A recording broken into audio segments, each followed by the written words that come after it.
Nous avons donc pour commencer à faire défiler nos invités le maire de la commune de Kalalé. Il s'agit de Tidjani Bani Chabi. Monsieur le maire, bonjour. Bonjour, monsieur le journaliste. Merci de prendre quelques minutes pour répondre à nos questions au sujet de ce drame enregistré dimanche dans votre localité, à Banézi, un village de l'arrondissement de Bassot, dans votre commune. Une violence entre populations s'est soldée par 6 morts, s'il vous plaît, monsieur le maire, et des dégâts matériels. Que s'est-il passé en réalité? Merci beaucoup. Et effectivement, le dimanche passé, nous avons connu cet événement malheureux qui est survenu suite à un cas de vol de moto qui aurait eu lieu dans l'arrondissement de Bilibanté, dans la commune de Sigbana, plus précisément dans un village qui est frontalier à ma commune, le village de Kouté. C'est ça. Après ce vol, les populations ont soupçonné un individu qui est dans l'arrondissement de Basso, village de Banézi, plus précisément dans le campement de Oussana. Et c'est à cela, ils n'ont pas fait la dénonciation au niveau de la police. Et les chasseurs, communément appelés des Dambanga dans la localité de Kouté, se sont déplacés pour venir interpeller eux-mêmes le présumé voleur. C'est suite à cette interpellation qu'il y a eu une altercation entre eux et le présumé voleur aurait poignardé. C'est ce qui s'est passé, poignardé l'un des chasseurs et qui a succombé sur le champ. Donc les populations sont révoltées et ont abattu le présumé voleur qui était accompagné d'un ami. Les deux étaient donc sur le champ. Nous avons laissé 3 morts. La police et tout le monde étant alerté.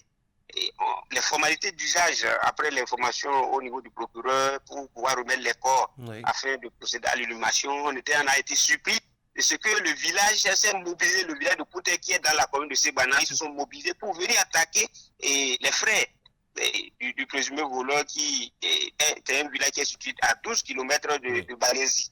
Donc voilà un peu ce qui s'est passé malheureusement. Et avant qu'on ne soit informé, c'était déjà trop tard, il y a eu là-bas aussi 3 morts. Les frères successifs du présumé voleur ont été tués 3. Donc voilà un peu ce qui s'est passé le dimanche malheureusement. Et c'est une situation que nous avons déplorée. Et nous profitons de cette occasion pour appeler à l'attention des populations. Même la police ne peut pas aller interpeller d'abord un individu dans une zone qui ne relève pas de leur territoire de compétence. À plus forte raison des chasseurs qui se sont déplacés dans une commune, dans un autre département, parce que Sigbana, c'est dans le département de l'Aribori, de Kalalé, c'est dans le Borgou. Voilà un peu ce que je voudrais dire. Est-ce que quelque part, il n'y a pas eu un manque de vigilance au niveau je dois dire, de la police républicaine qui aurait pu quand même s'attendre à ce que l'affaire ne s'arrête pas justement à ces 3 morts? Non, parce que on ne peut pas dire que c'est un manque de vigilance, parce que la police, vous voyez, lorsque une situation d'urgence se produit, l'envergure que ça prend, toute la population de ce village se sont mobilisés. Donc la police avait toute son attention pour pouvoir calmer les esprits. Donc voilà un peu ce qui s'est passé et malheureusement, ce n'est pas les populations de là où il y a le premier drame, c'est les populations qui sont de l'autre côté qui ont effectué le déplacement et ce n'est pas là-bas, ils ont pris par la brousse pour pouvoir envahir le village. Voilà, ce n'est pas de la faute de la police. D'accord. Mais alors, vous vous êtes rendu sur les lieux hier, lundi. Quelle était l'atmosphère qui régnait avant votre départ? Je crois que hier, il y avait un calme apparent, mais nous avons profité de l'occasion pour inviter, parce que effectivement, avant notre arrivée, la population de la localité où on a assassiné les 3 frères des présumés voleurs, tout le monde avait quitté les lieux. Nous avons invité à ce qu'on puisse les faire appel et tout le monde, la majorité est déjà revenue avant notre départ. Nous les avons rassurés parce qu'il y a un détachement militaire qui est sur place et la police aussi fait des rondes. Donc il y a un calme actuellement qui est revenu au niveau du village. Malheureusement, nous avons aujourd'hui plus d'une vingtaine d'orphelins après ce drame-là qui est sans abri et sans nourriture parce que il y a beaucoup de dégâts matériels après. On a incendié beaucoup de maisons visiblement. Oui. Mais alors, c'est pas la première fois qu'on a encore des violences entre communautés comme ça dans cette partie du Bénin, notamment avec les chasseurs. Est-ce qu'il n'y a pas un moyen de travailler avec, je dois dire, ces organisations traditionnelles-là, afin d'éviter à ce que ces drames souvent surviennent, monsieur le maire? Oui, c'est exactement ce que je disais. Je disais que vous savez que nous sommes dans un pays de droit. Aucun individu n'a le droit de se faire justice soi-même. Et ils n'ont pas l'habilité, ils n'ont pas l'habilitation d'aller faire une interpellation. Lorsqu'il y a une situation qui se produit, il faut qu'ils se rendent vers les services compétents, qui est la police pour dénonciation. Encore que on n'a même pas enregistré, comment dirais-je, à ma connaissance, une plainte de cas de vol. Donc, ils ne pouvaient pas se déplacer. Mais c'est l'occasion pour nous de pouvoir encore une fois rappeler aux populations et à cette observance-là, à cette obligation d'aller vers les services compétents et de dénoncer s'il y a des actes.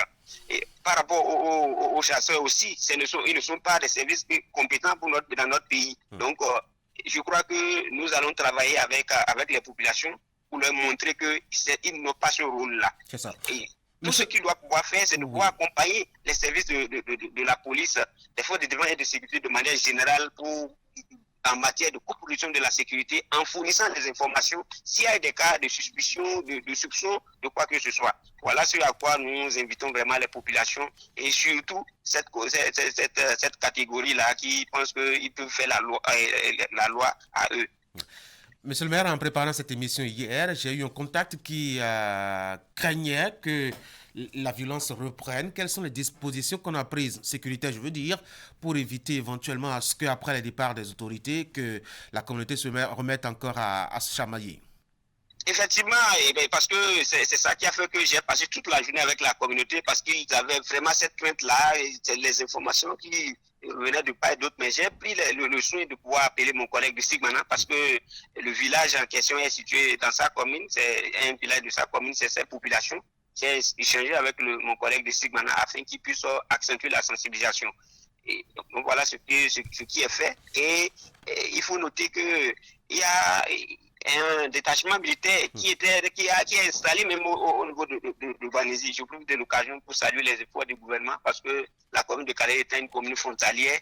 Nous partageons une grande frontière avec le Nigeria et avec les questions d'insécurité. On a aujourd'hui cette base avancée-là qui assure la sécurité, la défense de notre territoire. Monsieur le maire, merci beaucoup. C'est moi. Très bonne journée. Merci. Mesdames et messieurs, c'était Tidjani Bani Chabing, maire de la commune de Kalalé, au sujet d'une série de violences intervenues entre sa commune, des populations de sa commune notamment, et les populations de Segbana. Des affrontements qui se sont soldés par un bilan assez lourd, 6 morts dans la journée du dimanche dernier. En tout cas, à l'en croire, tout est revenu au calme et la population retrouve un peu leurs esprits. Allez, on va retrouver l'ordre normal, je dois dire, de Actu Matin. On va donc passer au bulletin de l'information avec Florence Boussa. Florence, bonjour. Bonjour à vous, Tanguy. Bonjour à tous.